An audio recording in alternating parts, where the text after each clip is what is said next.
There is a photograph taken in the autumn of 1991 that sits inside a glass case at the county extension office in Millhaven, though most people walk past it without reading the small card beneath. The photograph shows a woman standing in fog, her back half turned to the camera, looking out across a hillside where 11 animals stand in a loose cluster against the gray. The animals look wrong to modern eyes. Too tall in the leg, too deep in the chest, ears too wide, horns curving in a slow double arc like parentheses around a sentence no one can read anymore. The woman's name is Ruth Calloway. She is 43 years old in that photograph, and she has just come through the worst 18 months of her adult life. And she is not looking at the camera because she is still watching the Rams, counting them the way she counted them every morning, making sure the number had not changed in the night. The card beneath the photograph says only this: she trusted what she read and did not argue with what she knew. People stop and read that sentence sometimes, then keep walking because it does not explain anything without the story, and the story takes a while to tell right. This is an attempt to tell it right. Ruth grew up in the hill country above the Morrow Valley, the only child of parents who had farmed the same steep acres for 3 generations. Her father raised a few cattle and fewer sheep, and her mother kept the account books and the correspondence. And between them, they had accumulated a collection of agricultural journals and handwritten records, going back to her grandfather's grandfather, that filled 2 wooden crates in the back room and smelled of linseed oil and dry rot. Ruth read those records the way other children read novels, not always understanding them, but sensing that they were written by people who had learned things the hard way and did not want to lose them. Her grandfather, Elias Calloway, had kept a journal from 1912 to 1944, and inside it, threaded among weather reports and livestock tallies and the prices of corn and hay, were long, careful notes about a breed of hill sheep he called the Morrow Gray. He described them in the way a man describes something he loves without knowing he loves it, precisely and without sentiment: high shoulder, deep barrel, slow to flock, and fast to forage. They do not need supplemental feeding in a hard year if the range is managed. They do not drift in a storm. They come back. The Morrow Gray was not a named breed in any registry Ruth could find. Her grandfather had not invented them. They were simply there when he arrived on the land, kept by the family that sold to his father, who kept them from the family before that. A sheep shaped by the specific terrain of a specific valley over a period nobody had measured, useful for reasons that had never been formally catalogued, because nobody had thought it necessary to catalog what was simply how things were. By 1970, when Ruth was in her early 20s and just beginning to take on more of the farm's management from her aging parents, there were perhaps 40 Morrow Grays left in the county, held between 3 families who had never consciously decided to preserve them, but had simply never gotten around to replacing them with something else.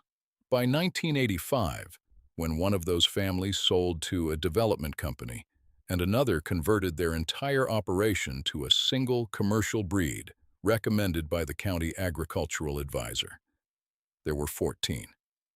By 1988, the year Ruth's father died and left her the hill farm and the 2 crates of records, there were 11. All Rams. She kept reading the journals through that winter, not looking for comfort exactly, but not looking for it either. She read her grandfather's notes on the Rams with new attention. The Rams were old, the oldest nearly 9 years. They were not going to produce anything without ewes. There were no ewes. The county extension office, when she drove down to ask them about the Morrow Gray, looked at her the way people look at someone who has mentioned a dead relative, as though they were still making decisions. Gerald Happ, the extension director at that time, was a well-fed, well-intentioned man who wore a canvas jacket with the county seal on the breast pocket and spoke with the careful patience of someone who has explained things to grieving people before and found it easier than explaining them to stubborn ones. He told her the Morrow Grey was not a recognized breed. He told her there were no existing female lines that he was aware of. He told her the commercial crossbreeds now recommended for hill country had been developed with 30 years of genetic selection behind them and were producing 30% more wool per animal than heritage breeds from this region. He said he was sorry about her father. He said if she wanted to discuss transitioning the flock, she should come by in the spring. He said it gently, which was the part that stayed with her longest.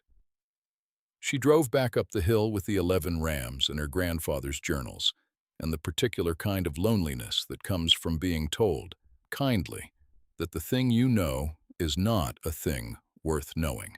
The snow came early that year, and she spent the first weeks of it rereading the older sections of the journals, the parts in her great-grandfather Silas Calloway's handwriting, rather than Elias's, which were harder to read and older in their thinking. Silas had written about the Morrow Greys in terms of what they could endure. Hard years, he wrote. They carry the hard years in them. You cannot see it in a good year. You see it in the year that takes everything else. She read that sentence 3 times. She read it again. She did not know yet what she was planning, but she had the material for a plan. The problem was the ewes. Without female animals of the same line, the rams were a library with no way to make copies. She spent the winter writing letters, a thing she had learned from her mother, to agricultural colleges, to rare breed societies she found listed in agricultural directories, to extension offices in 6 neighboring states. Most did not reply. 3 replied to say they had no record of the Morrow Grey. One reply came in February, written in a careful, cramped hand on stationery from a place called the Corbin Hill Research Station, signed by a man named Dr. August Voss, who said he had encountered a reference to a similar phenotype in a 40-year-old study of regional mountain breeds, and that he was, by coincidence, in possession of documentation, suggesting that a small remnant population of female animals matching her description had been absorbed into a research flock in the eastern part of the state in 1979 and might still exist in diluted form among descendants now held by a private farmer named Pell Decker in Addison County. The letter included a phone number. Ruth called the number from the kitchen on a Tuesday morning in late February, with snow still on the ground and the rams visible through the window in their winter pen. Pell Decker was 67 years old and said almost nothing for the first 2 minutes of the call, which she found reassuring. He said he had 6 ewes, whose bloodlines he had tracked back to animals that matched her description, and that he had been wondering for some years whether anyone else still held the male line. He said he did not know what he would take for them. She said she did not know what she had to offer. They agreed she would come and look. The conversation lasted 4 minutes. She marked the date in the journal she had started keeping in her father's style, because she had decided that if she was going to carry a thing forward, she would carry it the same way it had been carried, in plain language, by hand. She drove to Addison County in March, 6 hours each way, with the truck pulling an empty trailer and her grandfather's journal on the passenger seat. Pell Decker's farm was smaller than she expected, and better organized than it looked from the road, which was a thing she recognized. The 6 ewes were in a field behind the barn, and she stood at the fence for a long time before she said anything. High shoulder, deep barrel, the wide ears, horns in two of them, curved in the same double arc. She said, "These are them." Pell said, "I figured." He took for them a price she could pay without selling anything she couldn't replace, which was $1,100 total, and he helped her load them himself and then stood in the drive and watched the trailer go. She did not know what that had cost him in the other sense, and she did not ask.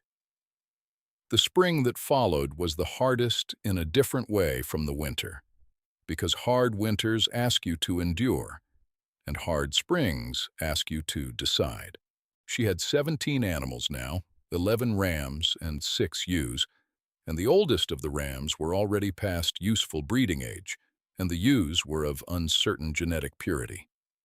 And she had a hill farm to run with no employees and no subsidy, and a mortgage that her father had carried for 20 years and left her carrying still. She asked for no help and received several offers of it, which all felt like forms of discouragement wearing kindness as a coat. Gerald Happ came by in April and stood at the fence and looked at the ewes with an expression that managed to be sympathetic and final at the same time, as though he had already attended the funeral in his mind and was now visiting in the period before. He said these were interesting animals. He said he could see why she was attached. He said the university extension had funding for farmers transitioning away from heritage breeds to cover some of the cost of restocking with certified commercial lines, and he could get her the paperwork. She said she appreciated it. He said anytime. She went back to work, and he got back in his truck. What she did next was not complicated to describe and was very complicated to do. She selected the 4 youngest and most vigorous of the rams, the ones whose conformation most closely matched the descriptions in the journals, and she began a careful, documented breeding program with the 6 ewes. She kept every record herself, by hand, in the journal she had started in February, because she had decided early that the record was as important as the animals. A thing without a record is a fact without a proof. The journal entry for the first lambing season in the spring of the following year reads, 12 lambs, 9 to term, 8 sound, marked and measured. She read the numbers. She read them again. This was the refrain that ran underneath all the years that followed, the steady arithmetic of accumulation. Numbers written down and compared against numbers written before, and checked against numbers in her grandfather's hand in the older journals. She was not doing this by instinct alone. She was doing it by method. The years between 1989 and 1994 are the invisible center of the story, the part that looks like nothing from the outside and is everything from the inside.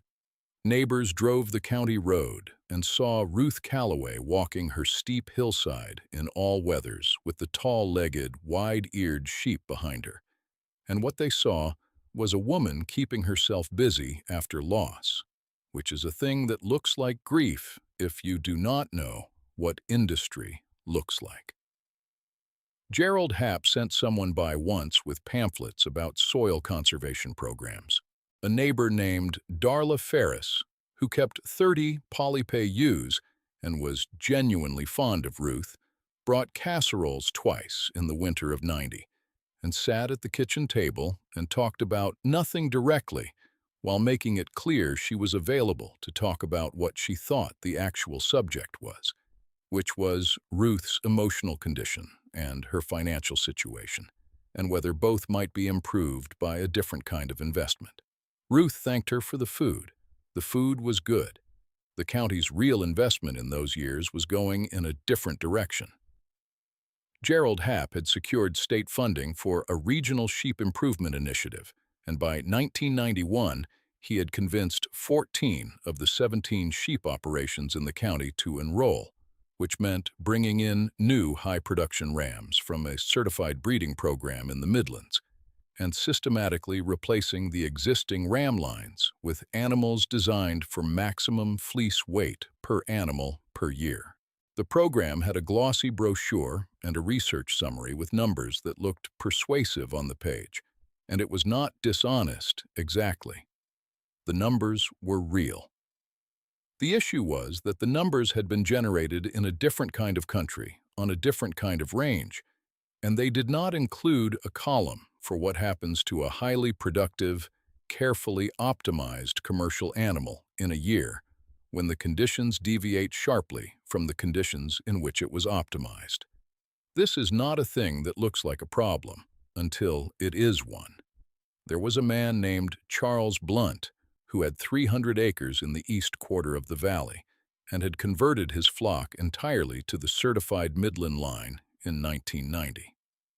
He was 45 years old and had borrowed to do it and was confident in the investment. And he had the kind of confidence that does not enjoy being in the same landscape as a different kind of certainty. He stopped his truck once on the county road when he saw Ruth moving the flock along the upper pasture and called out his window that he had a friend at the bank who would take a look at her situation if she ever decided to make something of the land.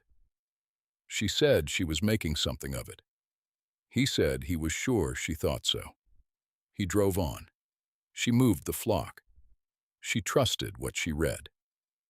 That is the plain summary of the next 3 years, but the reading was not passive. She read the journals, and she read the landscape, and she read the animals themselves, the way they moved in a hard rain, which direction they faced when a weather system was building from the north, which of the ewes held their condition through a cold snap, and which did not, and what that meant for which lines to carry forward. She read the accounts of 2 hard winters in her grandfather's journal and one in Silas's, and noted the dates and compared them with weather records from the county library. She had no instruments beyond a thermometer, a rain gauge, and the knowledge of what the animals already knew. She did not explain this to anyone because no one asked in a way that wanted an answer. By the spring of 1993, she had 71 Morrow Gray animals on the Hill Farm, up from the original 17. The breeding records filled 2 notebooks. She had begun to see things in the data that her grandfather had written about as givens: the deep foraging range, the calm in a hard wind, the ability to hold body weight on rough browse when the improved pastures were iced over. She had also begun to notice a man named Tomas Herrera, who had taken a lease on a small parcel at the lower end of the road and was running a mixed operation, and who seemed to be the only person in the county who slowed down when he drove past her flock rather than speeding up. He stopped one afternoon in late October and leaned on the fence and watched the animals for several minutes without saying anything, and she came down from the upper pasture and stood beside him, and they both watched. He said, "They move different from the commercial breeds." She said, "They range wider and come back tighter." He said he had read something once about old regional breeds having a terrain memory that commercial lines had bred out. She did not answer right away, and then she said her grandfather had called it coming back, and that she thought it meant approximately the same thing. He said he would like to see the journals if she was willing. She said she would think about it. She thought about it for 3 days, and then she said yes. Tomas began coming by on weekends and helping with the work that needed more than one pair of hands, tagging and sorting and moving panels, the labor that is always waiting on a farm for a second person. He did not offer opinions about the breeding program or the flock management. He watched and asked questions and wrote things down in a small notebook of his own, which she found she did not mind. By the following spring, he was there most days, and by the autumn of '94, they had settled into a partnership that neither of them had announced, because neither of them were people who announced things. He brought his own notebooks. Together, they had 3. The number of animals on the hill farm that autumn was 112. The winter of 1994 into 95 was the one that changed the county's understanding of what had been happening on the hill farm above the Morrow Valley, though the county did not yet know it was being changed. The signs were in the animals in October, which is what Ruth noticed first. She wrote in the journal on the 12th of October that the flock was unusual, that they were grazing closer together than the season warranted, that the lead ewe had twice in 1 week turned back from the northern slope without pressure from the dog, and that the temperature differential between the upper and lower pastures had shifted in a way she associated from Elias's records with a coming winter of serious character. She spent the second week of October moving the animals to the lower winter pastures 2 weeks earlier than the previous year.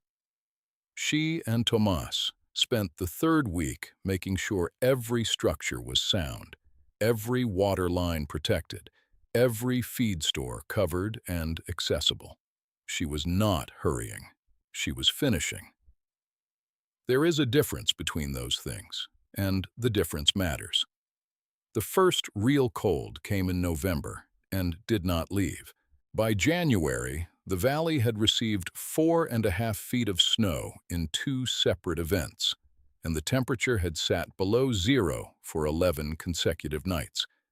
And the second event in January was the one that arrived differently from a February freeze, which is slow and pressured, instead arriving with wind that drove the temperature to 19 below in 6 hours, and brought a freezing rain that sealed every surface it touched in a 1/4 inch of ice, that caught the moonlight the following morning in a way that would have been beautiful if it had not been catastrophic.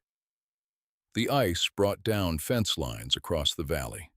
It brought down the roof of the new equipment barn on Charles Blunt's 300 acres and the covered holding pen of another sheep operation 2 miles north. The water lines on Gerald Happ's demonstration farm, which had been constructed to the specifications of the Midland operation that supplied the certified rams, froze completely on the first night and did not thaw for 9 days. The certified Midland line, bred for efficiency on a managed operation with reliable infrastructure, did not have the depth of constitution for 19 below and no water and ruptured shelter. The losses in the valley were real and serious.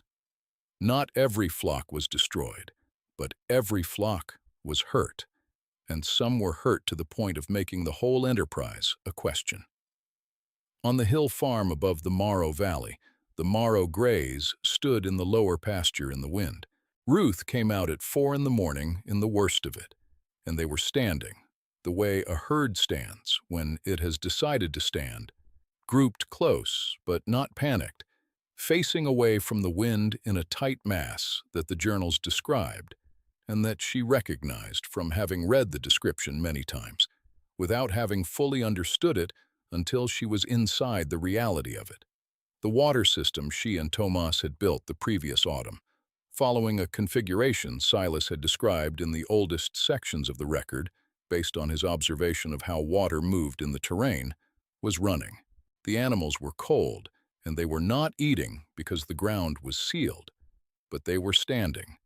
And in the morning, when the temperature rose 12 degrees, they moved out and began browsing the woody understory at the pasture edge, as though they knew exactly where to find the calories they needed, which they did, because they had been finding them in this specific terrain for longer than any record she could fully account for. She counted them in the gray morning light. 112 animals. She counted them again. Charles Blunt came up the road on the 4th day, when the ice had partly melted and the roads were navigable again. He came in the truck, and he stopped at the gate and did not get out for a long time. She was in the lower pasture with the flock when she heard the engine. She came to the gate. He was a large man, and he looked smaller than usual, which was not a thing she had expected to notice, but she noticed it. He said he had lost 60 animals, He said he did not understand how hers were standing. She said it was the breed. He said he was sorry about what he had said on the road that time. She said she didn't remember it. He said she did. She said he could bring his remaining animals up the hill, and she could put them in the upper pasture where there was shelter and running water, and they could stay until he had his infrastructure repaired. He looked at her for a long moment and said she didn't have to do that. She said she had water and she had room and she wasn't making an offer twice. He brought the animals up the following morning. By the end of February, she had animals from 3 other operations in her upper pastures. Not Morrow Grays, just animals that needed a place to be safe, and she fed and watered them and charged nothing for the service, which was not a decision she announced, but which spread through the county the way practical facts spread when people are trying to assess what has happened and what it means. Gerald Happ came up in March, after the thaw, wearing a heavier version of the canvas jacket with the county seal. He was 61, and he was not a bad man, and she had understood that from the beginning, which was part of what had made his certainty so difficult to carry. He stood at the fence with her and looked at the Morrow Grays, and he said, "I was wrong about these animals." She said she knew. He said he wished he had listened better. She said her grandfather had been writing it down since 1912, and the information hadn't been hidden, only unpublished. He asked if she would be willing to work with the Extension Office going forward, to document the breed properly, to share what she had learned. She said she would share what she had learned. She was quiet about the rest. He understood the difference. The breeding records she and Tomas had kept across 6 years were submitted in the following autumn to the State Agricultural College and to a rare breed conservation organization in the Northeast, and the Morrow Gray was entered into a regional breed registry for the first time in its history, a thing that required a formal description and a genetic sample and a documented lineage, all of which she could provide. The formal description ran to 4 pages and was written mostly in her voice with some clarification from the college's animal science department, and it used plain language throughout because she had drafted it from the journals, and the journals did not use any other kind. The breed's primary characteristics, as documented, were high-altitude foraging range, cold tolerance in the extreme range, terrain-specific navigation, and what the genetic analysis described as a broad constitutional depth that the college's lead researcher, a young woman named Dr. Sanvi Priya, who drove up from the capital to see the animals in person and stayed for 3 days instead of 1, said was the most significant resilience phenotype she had encountered in a regional breed study and was consistent with a lineage shaped by centuries of selection pressure from a specific ecological environment. Ruth showed Dr. Priya the journals. The doctor read them for 2 hours without speaking and then said, "Your grandfather was doing population genetics by observation before the terminology existed." Ruth said he was doing farming. Dr. Priya said they were sometimes the same thing. The first ram from the Callaway flock went to another operation in the spring of 1996, leased rather than sold, which was how she had decided to manage the dispersal. She kept the lineage connected through the records.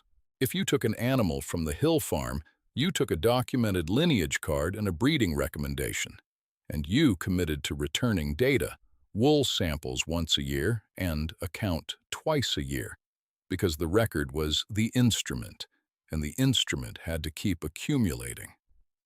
This was not a popular condition, and it was not a negotiable one.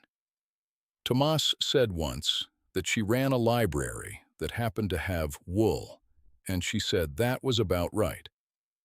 By the end of 1997, There were registered Morrow Gray animals on 9 farms in the county and 3 in adjacent counties.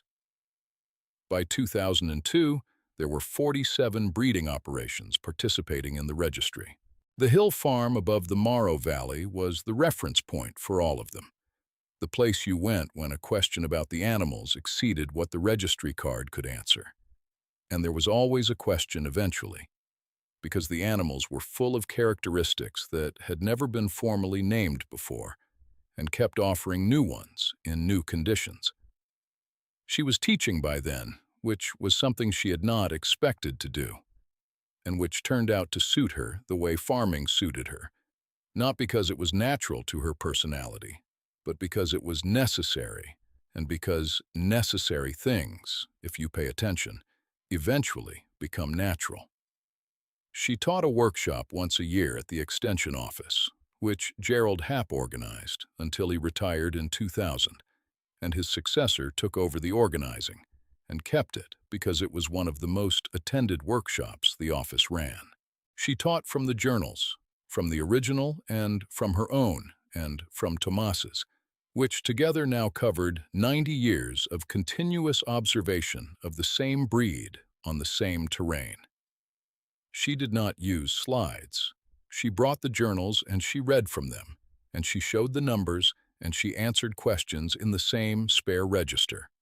She answered everything, one fact at a time. No amplification, which was either frustrating or clarifying, depending on what kind of person was in the room. The hard winter of 1994 to 95 was not the last hard winter in the Morrow Valley, which is a thing that should be said plainly. There were others, and in each of them, the Hill Farm's record of what had happened and what it held was available to anyone who wanted to read it and consult it, which is all a record can do. A record is not a guarantee. It is a measure of what was possible, held in a form that can be carried forward by people who were not present when it was made. Silas Calloway understood this in 1912 when he started writing down what he saw. Elias Calloway understood it across 30 years of journals. Ruth understood it the winter her father died, and left her the animals and the crates, and the question of whether the past was something worth carrying. She decided it was. She had been deciding it every morning since, which is the only way that kind of decision gets made. Tomas and Ruth were married in the summer of 2000 in a small ceremony at the lower pasture gate, which was the location Tomas suggested, and which she accepted without comment, which was her way of saying yes without ceremony about the ceremony. He was 44, and she was 52, and they had been working the same land for 6 years and keeping records together. And there was nothing in the arrangement that needed to be explained to anyone who had been paying attention. The journals from that year forward were kept in both their names. The Calloway-Herrera breeding records are the ones most often cited now when researchers want to document the recovery of the Morrow Gray, because they are the most complete and because they are written in a consistent, plain-spoken style that does not overinterpret and does not omit, which is harder than it sounds. She retired from teaching the workshop in 2011, the year she turned 63, not because she had stopped knowing things, but because Dr. Priya had assembled a team at the college that could carry the formal side of the breed's documentation forward with resources and instruments she did not have, and she trusted the record enough by then to let other people use it. The Hill Farm was still running. Tomas managed the flock with 2 young people from the county who had grown up in the years when the Morrow Gray was already an established presence in the valley's sheep culture and had come to the land because they wanted to work with the animals specifically. She walked the upper pasture most mornings. The flock had stabilized at around 160 animals, which was about as many as the Hill Farm's terrain could sustain at full production without degrading the foraging range, a number she knew from the journals as well as from her own observation. and that she had held to carefully for 15 years, because the terrain was the instrument too, and it also needed to be read and not just used. There is a second photograph in the glass case at the Mill Haven Extension Office, taken in 2006, that most people do look at. It shows Ruth standing at the fence of the lower pasture with Gerald Happ, who is retired and thinner and wearing a civilian jacket, and Tomas is visible at the edge of the frame loading something into the truck, and the flock is in the background on the hillside, and both of them in the foreground are looking at the animals, not at each other and not at the camera. Ruth is 58 in that photograph. The flock is the flock. The number is legible on the fence post behind her, a hand-painted figure, 163. The card beneath that photograph does not say who wrote it. It reads, "The animal carries what the record names. The name is nothing without the animal. The animal is nothing without the name." This was not Ruth's phrasing, it was Dr. Priya's from the paper she published in 2004. But Ruth approved it when asked, which was as close to endorsement as she generally came. The story does not end in a way that stories usually end, with a final fact or a final silence or a protagonist looking out from a height at something completed. What it ends with is continuation, which is what it was always about. The Morrow Gray Registry, as of the most recent count, included 219 registered breeding animals across 31 operations in 4 states, all of them traceable through documented lineage to the 11 rams that stood in the fog on a hill farm in 1988, with a 40-year-old woman who had just inherited them and was reading her grandfather's journals and had not decided yet what she would do, but was learning in the way you learn things from records kept by people who knew things the hard way. What had already been decided for her by the land and the animals and the patient accumulation of observed winters. The oldest journal still lives in the back room of the hill farm in a climate-controlled cabinet that Tomas built in 2003 from a design Ruth specified. It is not on display, it is in use. Researchers come to read it. Young shepherds come to read it. People who are trying to understand what their animals are capable of come to read it. And they sit at the table in the back room with the journal open, and they read the numbers, and sometimes they read them again. And that is how it was meant to be. The animal carries what the land remembers. Learn to read the animal.